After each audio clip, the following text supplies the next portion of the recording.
What's up, guys? It's the Four Horsemen Fantasy Football Podcast. My name is Josh Romine. With me tonight, I got Alex DeVinny Stoner. How are you, Alex? No. No? You're not. No? You're no. Hi. What the hell? 2-letter words. Keep going. I got Brent Ocker. How are you, Brent? Hey, that's me. I'm good. How are you? Two-letter words. Neat. Good. And I got Joshua Van Cleve. How are you, Joshua? No. All right. Well, now that I've formally said hi to all three of you, we're going to be talking some tight ends tonight. So we saved the best for last. I think I said that last. Jennifer episode. Lawrence. No. Yes. How high on your list? Oh, number one. Number one easily? One. That's number one with a bullet. I like it. We could probably do a whole podcast about that, but we're going to talk about the other tight ends, of the fantasy football variety. Oh. So is that okay with you? Yeah, that's fine. All right, cool. So we put together little rankings, and we're just going to go through them, kind of like we have been doing. I got a couple of questions, and I know, Alex, you got a couple of things you want to talk about. Of course. Before we jump into that, hop on Twitter, follow us. It's the number 4 Horseman Pod. Send us an email, the number 4 Horseman Pod at gmail.com. As always, we are on there and ready to answer any questions. First question I have for you fellas is, I know that Brent and Van Cleve, when they tiered their players, they kind of left Gronk in there with it, their Jordan Reeds, their Travis Kelce's. Alex, you separated him. I separated him. Do you guys not feel like that gap is kind of closing on Gronk? Here's the reason I grouped the top tier of tight ends together. With me, it was Gronk, Jordan Reed, and Travis Kelce. I know Van Cleve decided to throw Greg Olsen into that mix too, but think about all the additions they've made in New England. I think they're going to be spreading the ball around to all of them, getting the ball to every single one of those players. So I think it dips Gronk's, production a little bit, but I think his value is still there. Thing is, with Jordan Reed and Travis Kelce, they're also getting volume with the amount of in Kansas City when Jeremy Maclin got released. I feel like it opened up a lot of targets for Travis Kelce to get. I think he was the biggest beneficiary of that, and I think he's going to continue his production that he got from last season into this season, and he could even beat out Gronk this year, in my opinion. Travis Kelce could. Jordan Reed, he got that rapport with Kirk Cousins in Washington. He is the go-to guy in that Washington pass game, so I kind of see all three of those guys in that top tier. I don't really decipher any of those three as above one another. Any one of those three, I think, could be the top tight end this year. You know, Oh, go ahead, BC. No, go ahead, Alex. Finish off your thought real quick. I had actually considered earlier today when I was kind of going through some stuff, I had actually considered Travis Kelce, like maybe he does make that next step. Maybe he is, the guy that ends up overtaking Gronk. The problem that I have is actually the fact that Maclin's gone. I don't think there's anything to really stop teams from putting more on Travis Kelce. Because, yes, you have Tyreek Hill, but are you scared of Connolly? Are you scared of any of the other pieces that they have? No, not really. And I don't think that they have the quarterback to push Kelce to be a better player. And I think that's part of the problem as well, is that Gronk is better because of what is around him, whereas Kelce just doesn't have that other stuff around him. And that's the only reason why, I don't have him in that tier with him, is because I just don't think that the talent is there. I don't doubt that also, but at the same time, Jeremy Maclin was hurt most of last season too, so Travis Kelce was still able to perform even with Maclin out. Yeah, sure. I that's true. What were you going to say, Van Cleve?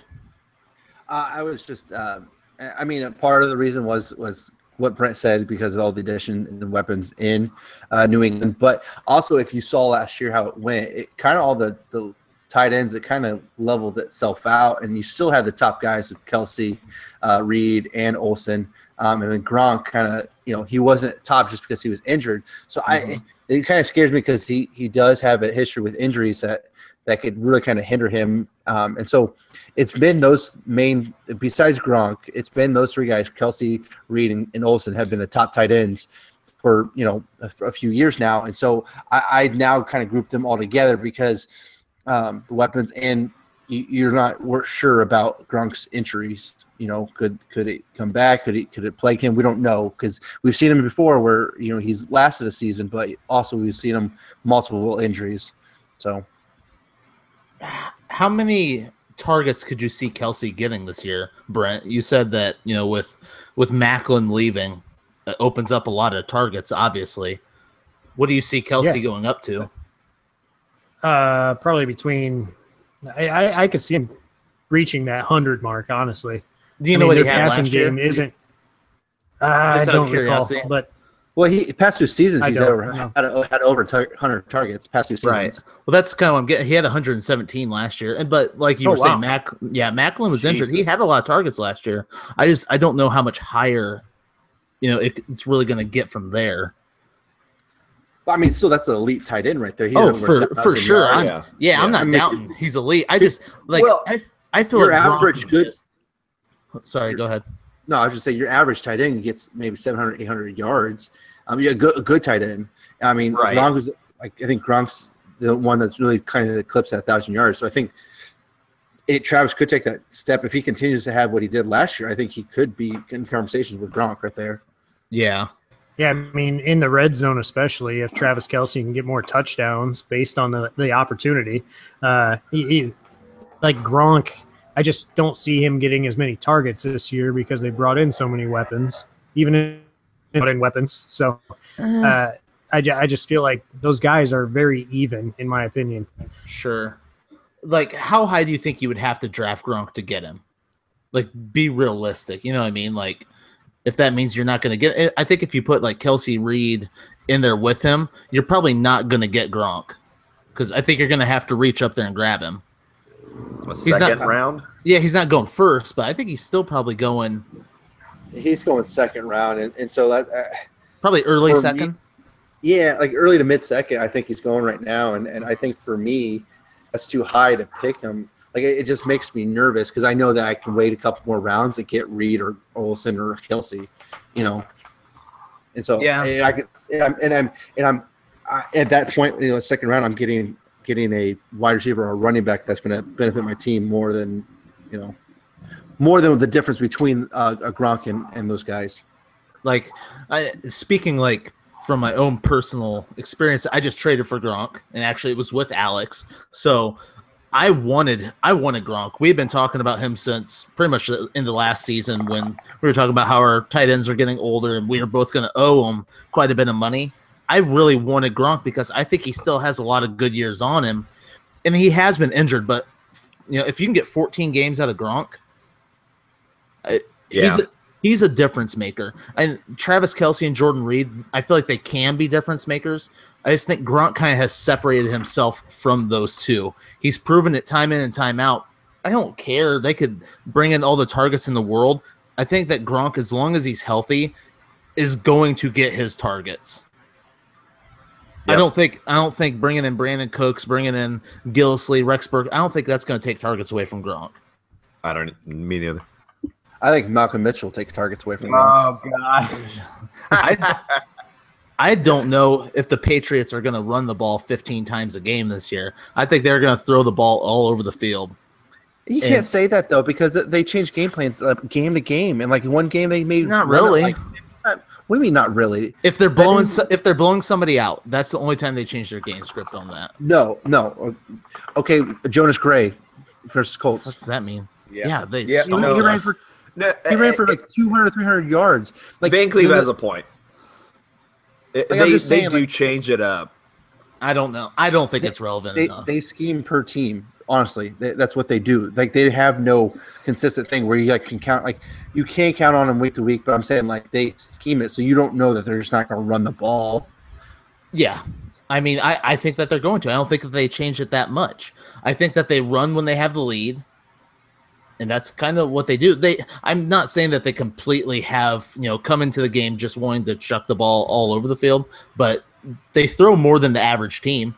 I don't have stats in front of me to back that up. I'm purely just saying that's what I think. But I think that they're probably more. Watch, I'm gonna eat my words. I'm not even gonna say it.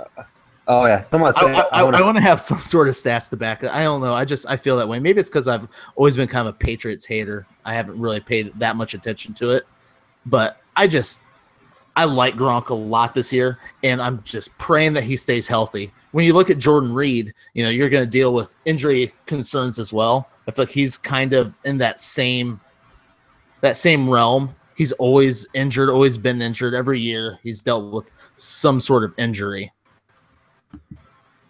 Just so you're aware, they were 13th last year in pass attempts. 13th? Yeah. So, yeah. Baltimore, number 1, 42 on average.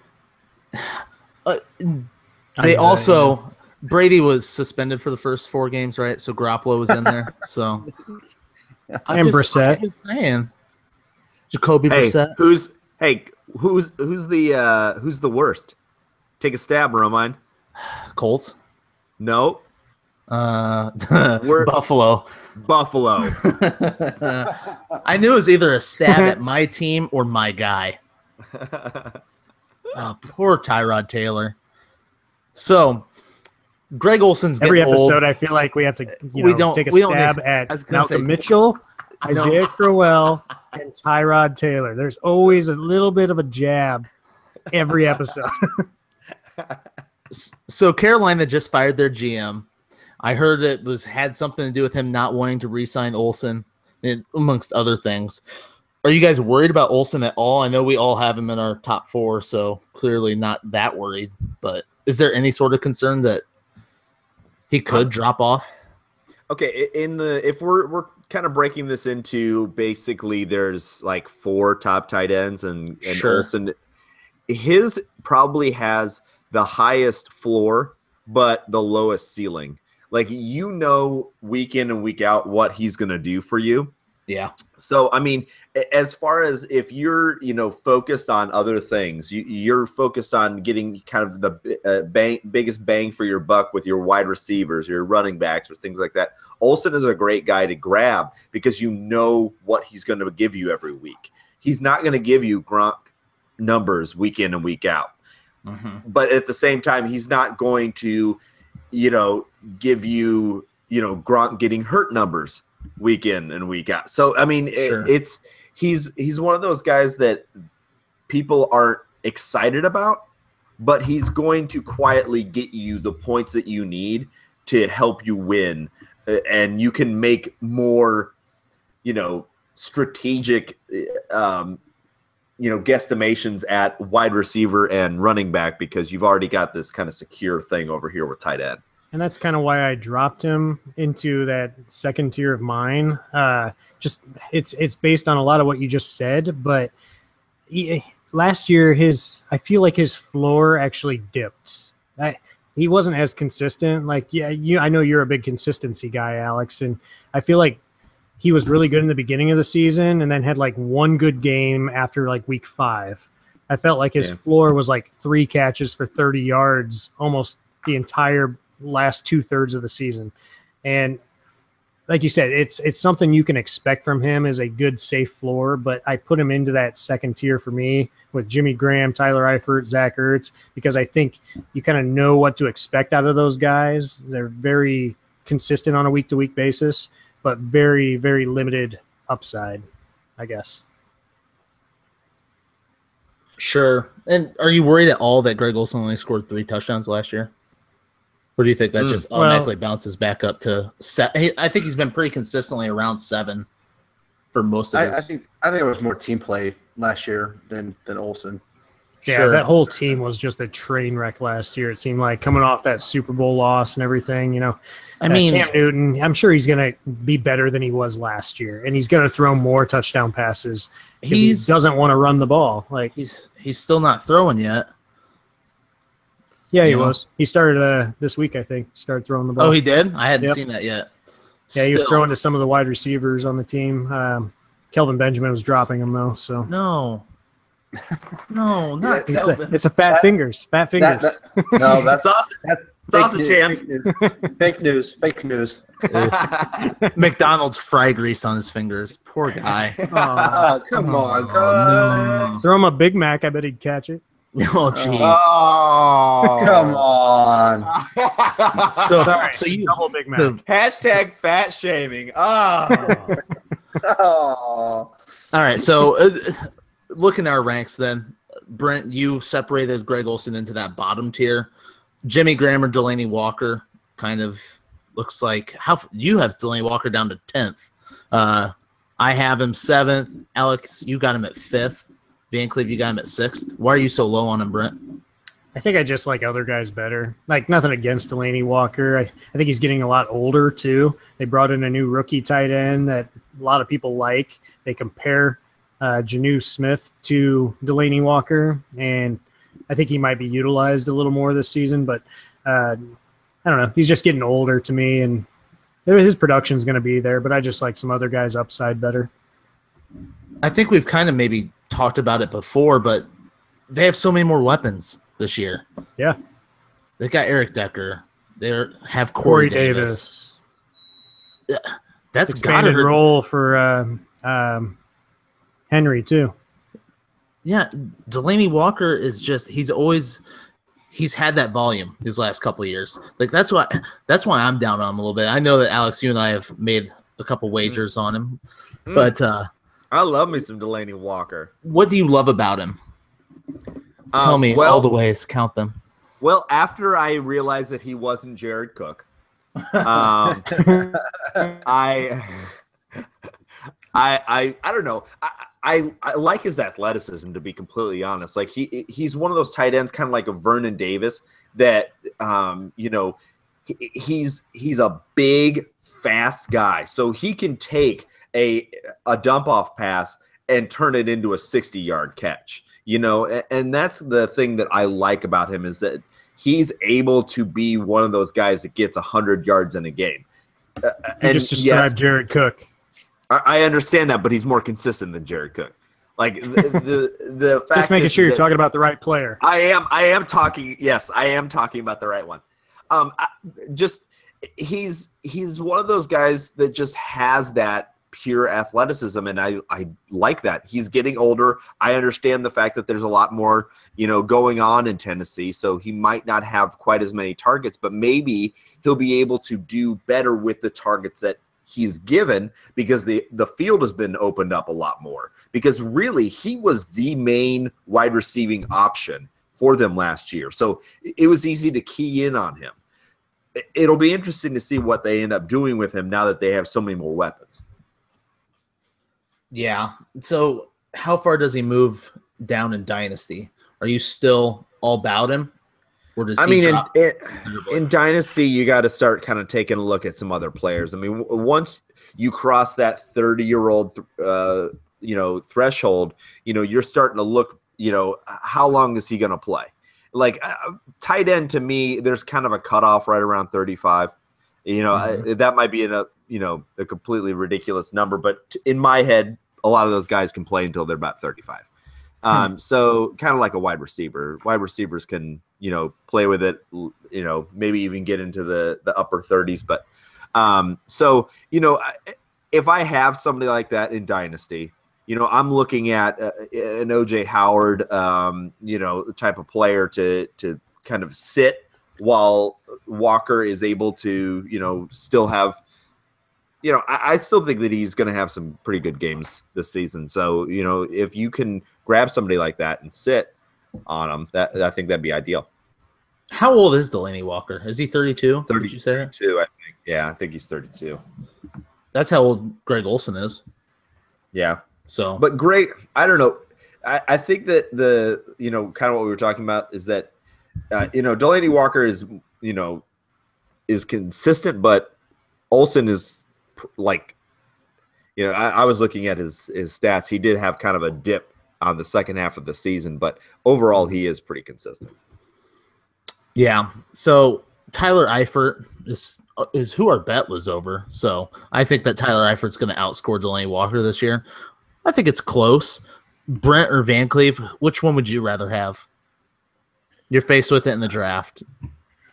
I like Tyler Eifert a little more because I think both offenses are really good now, in my opinion, though. I really am high on Tennessee's offense for some reason, but I think Tyler Eifert is just going to score touchdowns. It's just he's going to be a touchdown machine. Yeah. Joshua?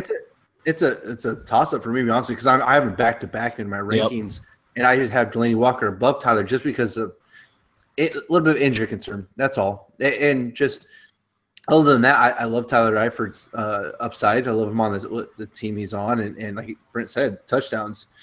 So, I mean, I would be okay with either one of those guys. If I'm looking more dynasty, I go Tyler Eifert. But that's the only thing. There's just injury. That's why I put him one spot below Delaney. That's all. Yeah, I feel like they're kind of similar. I feel like it's a coin flip on them. Yeah. So we both have them 6-7. We have them flipped backwards. Next on our list, we have Hunter Henry in at 8th in the top 10. Brent, you have Hunter Henry 9th. Alex, you have him 12th. I'm a little worried we're a little too high on Hunter Henry still. That's why I put him down a little bit, because I honestly think he might be the real deal. But until Antonio Gates is 100% out there, and off the team, I don't feel comfortable, because I felt this way about Ladarius Green, and it kept looking like, okay, Ladarius is going to take over, and Antonio Gates is still sticking around. And obviously this time I think that Antonio Gates has to be leaving here in the next year or so. I would almost bet that this is his last year, but at the same time, I don't know. I thought 2 years ago was his last year, 3 years ago. All he needs is, I think, 1 or 2 more touchdowns, and he's got the record. So I feel like he could retire midseason. Yeah, maybe. I think Hunter Henry, he led all tight ends with touchdowns last year. So you think that he could be great? Is that what you're saying? He can make that jump, maybe up into that third tier, maybe up there with the Eiferts and Walkers? Brent, talking to you. Yeah, I think he could. Like I said, he led all tight ends last year in touchdowns. All tight ends? I didn't know that. Yeah, I didn't know that either. Yep. Pretty crazy. He might have tied for first, but sure. Regardless, he was one of the top tight ends for touchdowns last year. If they're going to be utilizing him in the red zone like that, why can't he be better with more targets, especially with potentially not playing some games? They could go to him more in the red zone too. Yeah, I think that Hunter Henry is going to go, way higher than Antonio Gates, obviously. I think Gates is going considerably later in drafts. With Henry going earlier, is he worth reaching then at that point, you think? Well, see, that's what I'm a little concerned about. But yeah. My concern is that he's going too early. And so I think that he's almost become, because of Antonio Gates, his name is pushed up higher, because you're like, oh, well, they used Antonio Gates this way, so they're going to use Hunter Henry like that too. So I think that's one of the things that you're kind of looking at, is that,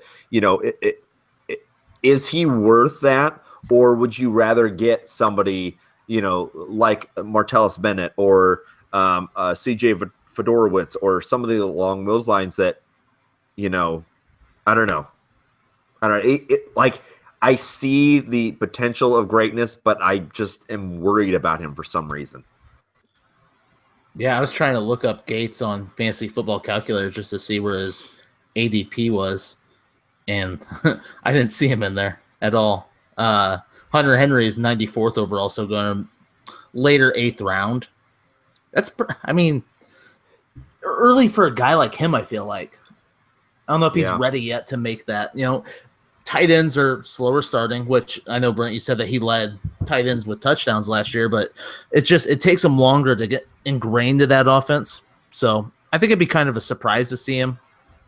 I don't know. That offense, it tends to lean on their tight ends heavier, because of Antonio Gates and stuff, and Phillip Rivers comfortable with the tight end in that system. Not to mention all their wide receivers are injured always. So yeah, exactly. And so, but I'm saying that, obviously Phillip Rivers had trusted him last year, especially throwing in the red zone. So why not they wouldn't that continue? Now I think they're going to go for the record for Antonio Gates to get the most touchdowns. I think that's going to happen. But I can see them using Hunter Henry more and more, especially if Phillip Rivers feels more comfortable with him in the red zone. I could see him doing – I don't know if he's going to lead all tight tight ends, but I could see him, being up there with touchdowns. Sure. Another guy that's kind of like he's had a lot of hype. Seems like every year. Zach Ertz, one of your guys, Alex, one of your Eagles. We all have him ranked right around 7th, 9th. Van Cleve, you have him 11th. Brent, you have him the highest. How high do you think his upside is? I like Zach Ertz. I think the offense is going to be opening up a lot more this year. Carson Wentz he's got guys to throw the ball to now. It's not just Zach Ertz. So I think Zach Ertz is actually going to get more opportunity now. He's always been kind of like this guy a possession guy more so. I think he just gets more touchdowns this year. Like, I think his lack of touchdowns in previous years has been kind of an outlier, and I think he'll get 6-7 touchdowns this year, and that'll definitely help his stock in fantasy. Yeah. Alex, do you have anything to say about your boy? I don't know. He's just, to me, he's just a disappointment. I want him to be way better, and I just don't know if he's ever going to get there. I don't know. Where do you think you need to draft him at?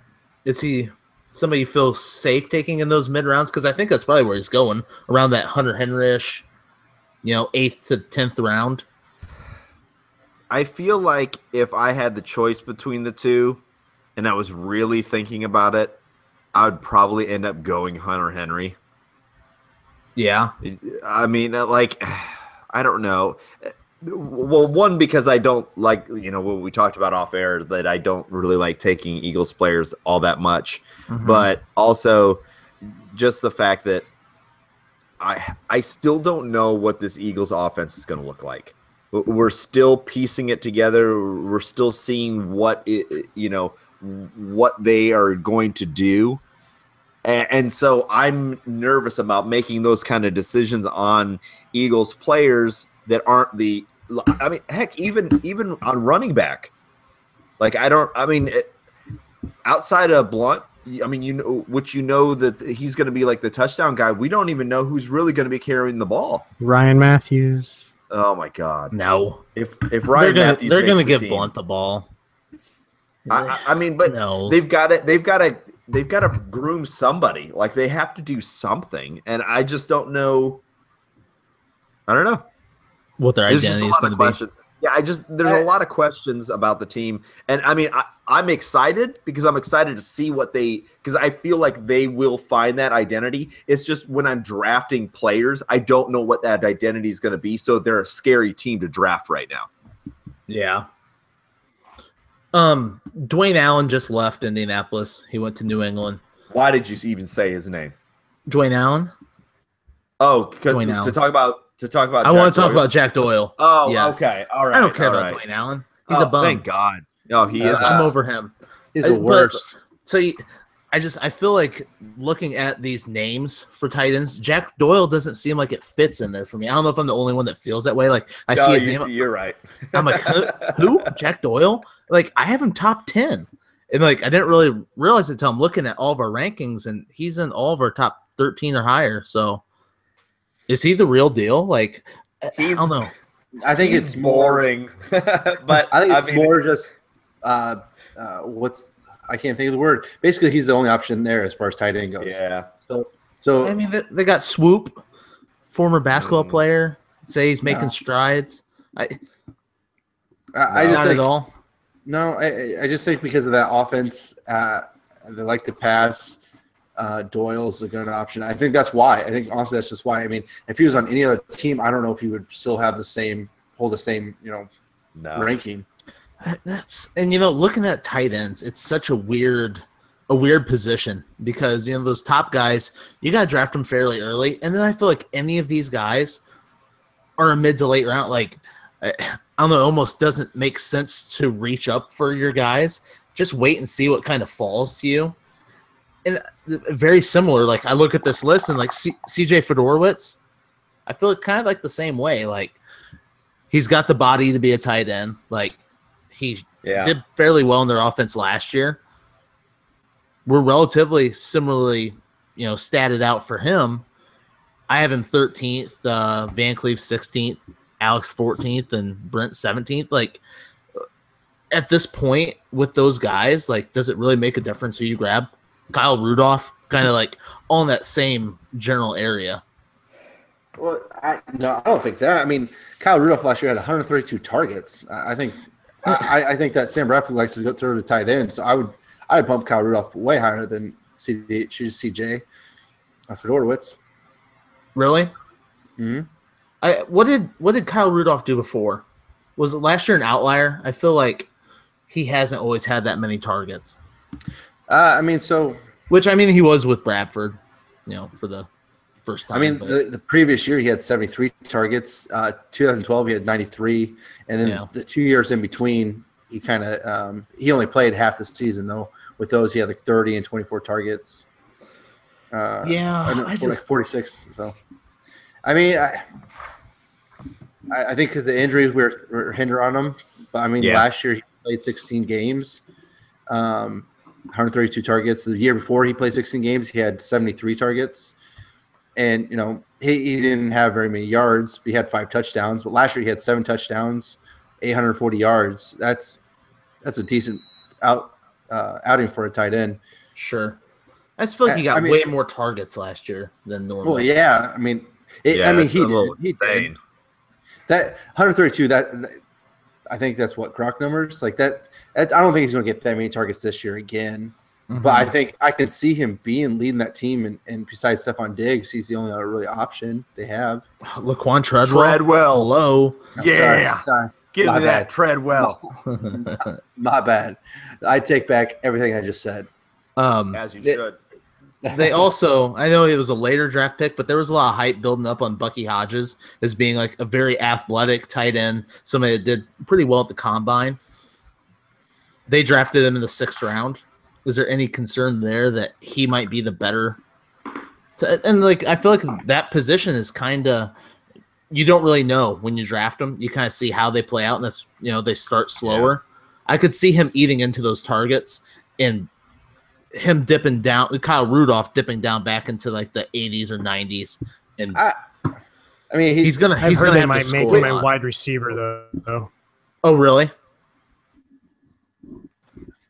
Yeah, Hodges. Yeah, you're cutting in and out a little bit, Brent. That's all right. Let's It's more fake news, anyways. Okay. Fake news. Don't believe it. So draft Kyle Rudolph. Don't worry about anybody else. Got it. But think about it. Kyle Rudolph's only 27 years old. Mm-hmm. He obviously built a rapport with Sam Bradford. I mean, I don't really see Bucky Hodges coming on fire and blowing up the world. No, most first-year tight ends don't. We've said that before, especially on this very podcast. I mean, 6th-round tight end, I don't see them trying to invest that much into him. Well, but my point is, I'm not saying he's going to just completely go in there and nammer him, but if he takes like 40 to 50 targets away. That's a lot of targets for a backup tight end. Is it? I don't know how many 2 tight end sets they run, but I feel like Rudolph was like the only option there last year for a lot of that. Yeah. They had a lot of injury issues and stuff like that. Yep, Diggs was injured. And Bradford threw a lot of short passes. Yep.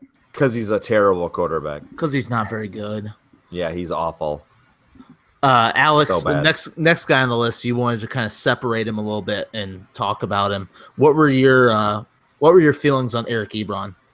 I'm going to tell you something. Are you going through? The emotions I'm going through with Eric Ebron are very simple. Last year, I was a truther on the hate that Eric Ebron deserves. And I was told numerous times that oh, no, he was going to be good. He was going to be good. And guess what? He got better, but he's not good. He's not good. He had 1 touchdown last year. 1. He is 6'4". He's a tight end, and he can't get touchdowns. And I'm just sick to death of him existing because he is not a good tight end. This is it. If he doesn't put up 1,000 yards this year, I'm done. I'm 100% done. Okay? I want 1,000 yards and 80 catches, 7 touchdowns. If not, I'm done. I don't want to hear his name after this year if that doesn't happen. So not even like 800, 900 yards? No, 1,000. What do you not 1,000 understand yards. about 1,000? It's got to be 1,000. It's a hard 1,000 yards. I can flex on the other stuff, but I want 1,000 yards. I want him to be a focal point. There is no reason for him not to be a focal point of that offense. The fact is that I don't think that Stafford trusts him. I don't think the team trusts him because he's injury prone, and I think that he kind of has clunky hands. And I don't know what his problem is, but when you lose one of the best wide receivers in our generation, perhaps, and you can't step up as a leader of your team, and we're supposed to get excited about Marvin Jones and Golden Tate. Like it kind of blows my mind, to be completely honest, that he can't be better than those guys. Well, I mean, he played 13 games. He had 85 targets, 700 yards. I think what hurt him is his touchdowns. He had one touchdown where you expect him to be a big red zone target. Do you think he can get 300 more yards next season? A couple more targets? I don't know, but he better, or he's dead. I'm not even talking about him next year. Matthew Stafford only had 24 touchdowns last year. I think that he's due for some positive regression there. Like, I think that he's going to definitely throw more than 24. I think he'll probably go up to the mid-30s. I think we talked about on our quarterback show that Matt Stafford's one of those quarterbacks that we think could maybe have not as good of a season as Matt Ryan last year, but somebody that we are kind of sleeping on a little bit that could bounce back. And if Matthew Stafford throws for 35 touchdowns, I think you're going to see Eric Ebron with 7 beside his name. I think this is the year. Alex, I believe it's his 4th year. This is it. Put it on the board. He missed 3 games, and then he had a game where he didn't even get a reception. Just sure. You don't know what was going on, though. Like, vomit. That's the thing. You don't know. I'll take an Eric Ebron bet. What do you want to do? Well, not 80 catches and 1,000 yards, but if you can come up with something reasonable, I might actually do that. What about 900? You give me 825 and 60 catches. Alex, get on the touchdowns. He has to have at least 5 touchdowns. Oh, yeah. Take that. Okay. Yeah, I got that. I'll take so that. 60. You say okay. Wait. So 60 catches, 825, 5 touchdowns. 5 touchdowns. Okay. I like that. Would probably put him as a tight end 6 or 7. Yep, that sounds about right. I feel like. So Brent and Romine are together on this. Mm-hmm. I guess so. I'll put it in both. Alex, I'll be on your team on this one. All right. All right. I like Ebron this year. Me too. Oh my! Especially where you can get him. He's gonna be the worst. You could use Eric Ebron with your 13th round pick and probably have a top 12 tight end. Yep. Is that really saying a whole lot, though? Put it on the board. I'll take it. Put it on the board. I mean, that's what I'm saying about this position. That's why it's so weird. Like, you're kind of okay with mediocrity. You're just hoping that one of these guys really, you just piece it together. Like, if you don't get one of those top 4, 5 tight ends, that's what you're hoping for. You wait till the very last pick. You're really hoping can. You're hoping for a guy that has 600 yards and 10 touchdowns. It's almost like a quarterback too, because if you don't get the top guy, you just wait. And if you do take the top, like we talked about on the quarterback show, if you took like Aaron Rodgers in the second, who are you missing out on? Like my team could be that much better in that other position, where quarterbacks and tight ends they kind of average themselves out. Like you can get a similar tight end, or the difference between what a top tight end versus a mediocre tight end score. Sure, that's what I'm saying. You're hoping one of those guys falls to like the 4th round. Yeah, with those elite ones, you know what I mean? Like you don't want. It's hard taking one early. I did Gronk a couple times last year where I drafted him in the late 1st on a turn and regretted it. Yeah. Oh, absolutely. I feel the same way. It's just because what else can I get that position? Running back, possibly wide receiver, where there's the scarcity of them. Like I know there's like not that many elite tight ends, but like once you get past the elite, they're all just about the same. Well, when you think about it, though, like if somebody goes after those elite tight ends, they're missing out on something else. So, to be completely honest, everybody else, other than the one or two guys that goes up and grabs one of those guys, are sitting in the same boat. So I don't think when you draft a guy like Gronk in the first round or even in the early second round, you didn't make your team better. Honestly, I think you made your team worse. And that's because a running back is almost always going to outscore your tight end. And everyone else will have that running back that's going to outscore that tight end, and then have a tight end that might not be as good but still has decent games. You're going to end up coming out of that with more points between those two players. Do you understand what I'm saying? Yeah, it kind of depends on what you get. Like if you can get lucky and hit on a running back later, it's all, it could change. Yeah. And what I wanted to talk about was the tight end premium scoring is getting more and more popular, where like a tight end gets 1.5 per reception. Does that change your feelings on them at all? It's a half a point, but it does change my feeling about Gronk because, Gronk already gets wide receiver type numbers. So if you're giving him 1.5, that's a pretty big bump. Mm-hmm. You're just really worried about that injury. How much does that change your later round guys that are maybe getting 4 or 5, 3 catches a game? Kind of just keeps them all grouped up still. Like you don't bump any tight ends up above, wide receivers in those mid rounds. Maybe it doesn't make it any more important. No, I don't think so. Do you think it evens it out at least, like scoring, or do you not think it changes anything? I think it takes the gap and brings it a little bit closer together. I think. I think that's one of the reasons why we're instituting it, because first off, we like points. So the more points, the better. And it does bring up the, those players like, let's say a Jason Witten or a Charles Clay or something like that. If you have, or let's say your tight end got injured, he's out for the season. So you had to pick up somebody off of waiver wire, and waiver wire tight ends are horrible.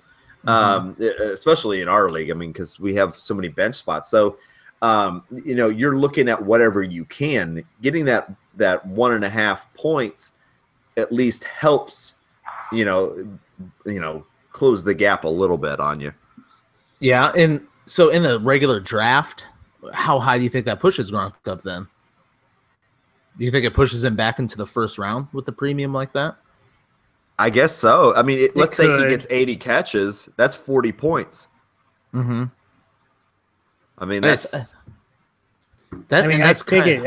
definitely pushes up the more elite tight ends that get a lot of volume, especially. Mm-hmm. So like those top 4, 5, 6 tight ends, I think you could push them up almost, 6 to 12 spots even. You could push them up almost a full round, I think, just based on that 1.5 per reception. Mm-hmm. All right. One other, the Black Unicorn, Martellus Bennett. New team. We kind of talked about it a little bit off air. What are your expectations this year? Alex, I know you have expectations. My expectations is that he's going to be kind of all over the place. You're not going to really be able to have, anything that makes any sense for your team. I think that he is almost a poison pill for your team. I think that he's going to be one of those guys that, you draft a little too high because you think, passing offense, they don't use the tight end very well. Yeah. And so he's going to be on your team. You're drafting him as your number one, and people don't have depth at tight end. Like, people just don't draft for depth at tight end. So if you have him, you're looking at maybe a Vance McDonald, maybe a Dwayne Allen, something like that. And so you're never going to be able to sit him in place of somebody else. And so you're going to have to ride out these games where he's getting 2 catches for 30 yards and, 3 or 4 catches for 38 yards. Yeah, you might have that 7 catches for 125 and 3 touchdowns, but that's going to be an outlier. That's not going to be a rule. Right. His ADP on Fantasy Football Calculator is 78th overall, 7th round, 4th pick. Nope. Much rather way too early. I'd much rather have Hunter Henry than Martellus Bennett, who's going around 100%. 100%. He's right in between Tyler Eifert and Delaney Walker. And I'd take either one of those guys. It's because people see that name. And I think you're right. Well, they see that offense, name they with see the that team. name. Mm-hmm. The name with the team. But Green Bay has never really been able to produce a tight end. That's even not with what that people offense. are looking at. But see, that's the thing, is that's not what people are looking at. All they're looking at is Aaron Rodgers, and they're completely blind to it. And that's, I think that's the reason why you have guys like, Devontae Adams that are pushed way up there, because they're saying, oh, well, he's just going to be good. Well, yeah, we thought the same thing about Randall Cobb, that he's just always going to be good. Well, that didn't happen. Rodgers found somebody else. Well, game in and game out, he does that. He finds his guy. And so you have a similar situation to what they have in New England, where it goes with the hot hand. And so that's a scary situation to buy into. Plus add the fact that he's a tight end and they don't utilize the tight end very well.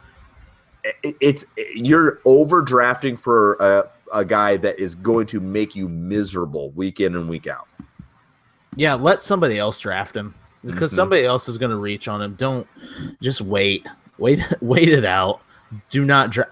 He's on my draft list. I don't think I'll own him on any team this year. I completely agree with you. I'm not going to own him either. And he's 30 years old too. I mean, that's for a tight end. I mean, it's getting up there a little bit, but it's still, he's getting up there. I don't know. I wouldn't. Just where he's going, I wouldn't want to touch him. So, I want to talk more about youth, like looking down at those younger players. No more 30-year-old men. Looking at your guys as rookies, who do you like most out of this rookie class? Let's not talk about these guys that are 3 or more years younger than us. Let's talk 5 years younger than me. Out of their prime, past their prime. Give me. That's the most depressing thing, is that I honestly still think in terms of football. When I hit 30, I was like, oh God, I can't be a running back in the National Football League anymore. Oh yeah, I'm probably retiring at this point. Yep. For whatever that says, but give me a rookie. Who do you think's gonna be the best rookie? Who's gonna score the most fantasy points? Can I throw out a sleeper here? Yeah, I'm looking at Adam Shailene from Chicago. I don't know why, but I just have this gut feeling about him, and I'm not sure. It probably is the fact that they tossed around the mini Gronk thing, which they do all the time. Every white guy that's a tight end that is somewhat athletic is a mini Gronk. But I don't know. I was just reading up on him, and I've been kind of doing some homework on him for the draft, like seeing some of these tight ends that maybe I can get in later rounds. And he just kind of sticks out to me as a possible player. I don't think they're absolutely in love with Zach Miller. I don't think anybody's in love with Zach Miller. And they drafted this guy pretty high, second round. So it'll be interesting to see how they utilize him and when he gets into the game. But I've got my eye on him. Yeah. Brent, who you got? I think Njoku is probably going to lead this rookie class, honestly. I mean, he's just got the opportunity right out of the gate, and they're going to be losing ball games, so they're going to have to pass the ball. So I think Njoku has a prime opportunity to lead all tight ends in this class and really produce, even fantasy-wise. He could be a tight end 2 for you right out of the gate, I think. Yeah, who else does Cleveland have tight end? They got rid of Barnage. He's gone. They released that guy right after they drafted. Yeah. So, I mean, they're basically said he's going to start. Njoku's a freak. Like, he's very athletic. I like that one. Van Cleve, you got anybody else, or you like Njoku too? I like Njoku. That was my guy. He has a microphone, and he can't even keep it together. I have him around 18th. I think, am I the highest on him from everybody else? Yeah, I think I'm thinking the highest on him. Yeah, I really like him. Just opportunity, athleticism. Yeah, that team will be passing the ball. And we see that, sometimes if younger quarterbacks or inexperienced quarterbacks tend to lean on their tight ends because it's almost like a safety net. So I think they're going to be in those types of positions. or predicaments, I guess, that they're going to have to lean on the tight end. And so I think with his athleticism that he can go up and get a ball, or get a quarterback out of trouble. Then I think the next person that is interesting is O.J. Howard. Yeah. People are talking about the most well-rounded tight end coming in the draft. He can block, he can catch. He had up and down games in college, but a lot of hype around him. But he went to a team that is a high offense, and then he also has Cameron Brate. Mm-hmm. And that was one guy who's like, you were excited for last year before they draft, and like, all right, I think you see Brate as a top 10 quarterback. I mean, he was a pretty solid tight end for you when came on this season. And now they drafted O.J. Howard, so where's that going to put him? But we also talk, first-year tight ends. It's hard to pick up the offense and stuff like that. So we'll see. I guess, I think Njoku, out of everybody, has the biggest opportunity. Maybe Evan Ingram, because he doesn't really have much in front of him at the Giants. But that's if the Giants utilize the tight end correct. They haven't utilized the tight end very well since Jeremy Shockey. I mean, they just really haven't. But at the same time, they really haven't had talent there either. So I mean, It's not necessarily that. That's kind of what I'm looking at. Like, is Evan Ingram talented enough to earn the respect of Eli? Is Eli going to be decent enough to complete passes in general?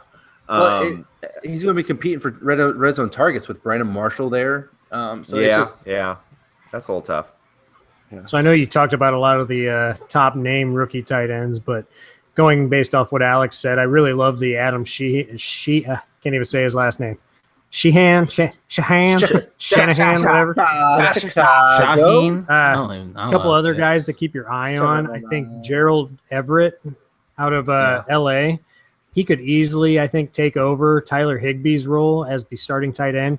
I know that new regime there in L.A. Handpicked this guy. He's kind of a Jordan Reed-like clone is what I'm hearing. And the guy that is now the new head coach, the new offensive coordinator, calling plays, everything in L.A., was the head coach or the offensive coordinator over in Washington last year. So I really think they could utilize Gerald Everett quite a bit. Another guy is Greg Kittles and Bits, okay? This guy. Tell us about him, Brent. Tell us about Greg Kittles and Bits. It's George. Yeah. George? No, it's not. George. Are you sure? Okay, maybe it's George Greg. They're you just don't even know his name. Love it. Kittles and Bits. George Kittle. Kittles and Bits. Anyway, really talking George about Kittles and Bits. Yeah, I'm sold. This guy will be the starting tight end for San Francisco at some point this season. They don't like Vance McDonald for some reason. I don't know if he's going to get cut or whatnot. But George Kittle, he's gonna be a starting tight end at some point, and they really really like him. But they also like Joe Williams too, and they also like a lot of guys they handpicked, yada yada. But we'll see what happens. Keep your eye on him. Put him on your watch list. Don't write Vance McDonald off. I already did. He's not even on my top list. He's gone. He's gone. Goodbye. He's honestly, even if he stays, he's just a bye-week filler anyways. You know what I mean? Yeah. Like, so where are we really? Oh, I'm thinking of Greg Little. Wasn't he a wide receiver? Yes, for Cleveland, right? For Cleveland, Greg Little. Okay. What's funny is that when I typed in Greg Kittle, it said, "Do you mean Greg Little?" Awesome. Yep, that's what I meant. Yeah. Well, on that note, I think that we will go ahead and wrap up our tight end show. So, Brent, thank you for that insight, and hopefully Greg Kittle, hashtag George Kittle, will blow up for you. So. But thanks for listening, guys. Hopefully this helped out a little bit. I know it's a big muddled mess after those top guys. So draft wisely. Thanks for stopping out and listening. Follow us on Twitter, 4 Horsemen Pod. Send us an email, horsemenpod@gmail.com. Still checking it daily, multiple times a day. I'm still on there. So hit us up. We'll talk to you next week. Peace.